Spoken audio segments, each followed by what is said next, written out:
பிஸ்னஸ்னாக travel பண்ண பிடிக்குதா இல்லை வந்து ஒரு பெரிய ஹீரோவாக ட்ராவல் பண்ண பிடிக்குமா? இல்லை, எனக்கு ஃபஸ்ட்டு ஃபேமிலி பிஸ்னஸ் தான், அதான் ஃபஸ்ட்டு எனக்கு இம்பார்ட்டன்ட், அதில் தான் ஃபுல் ஃபோக்கஸ்டு. இது வந்து எனக்கு ஃபேஷன், எனக்கு வந்து சின்ன வயசில் நான் சொன்னேன், ஆல்ரெடி இப்போ சொன்னேன், சின்ன வயசுலேருந்து ஆர்வம் அதிகம்.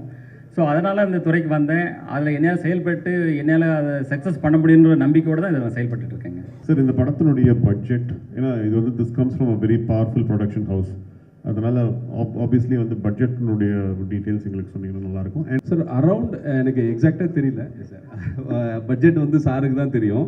நான் என்ன கேட்டனோ எல்லாமே பண்ணி கொடுத்தாருன்றது தான் எனக்கு தெரியும். அதை தாண்டி அவர் எதையும் கேட்கவும் அலோவ் பண்ணல. இந்த படம் வந்து தூத்துக்குடியில் பண்ணியிருக்கோம் சார், ஜார்ஜியாவில் ஒரு 15 days ஃபாரின் ஷூட் பண்ணியிருக்கோம், ராஜஸ்தானில் ஷூட் பண்ணியிருக்கோம், ஊட்டியில் ஷூட் பண்ணியிருக்கோம், இப்படி பல இடங்கள் பண்ணியிருக்கோம் சார். ஒரு 90 days, அரவுண்ட் 90 days கிட்ட ஷூட்டிங் போச்சு சார்.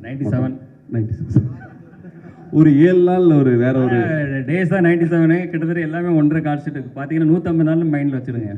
ஸோ அப்போ எவ்வளோ பெரிய படம், ஆனால் அதை கிறிஸ்பாக அதை வந்து 2 hours 20 minutes 15 minutes அப்போ அந்த அளவுக்கு அதை கிறிஸ்பாக எப்படி கொண்டு வந்திருக்காருன்னு பாருங்கள். அப்போ அது அதனுடைய அந்த அளவுக்கு அவர் வந்து மெனக்கெட்டுருக்காரு.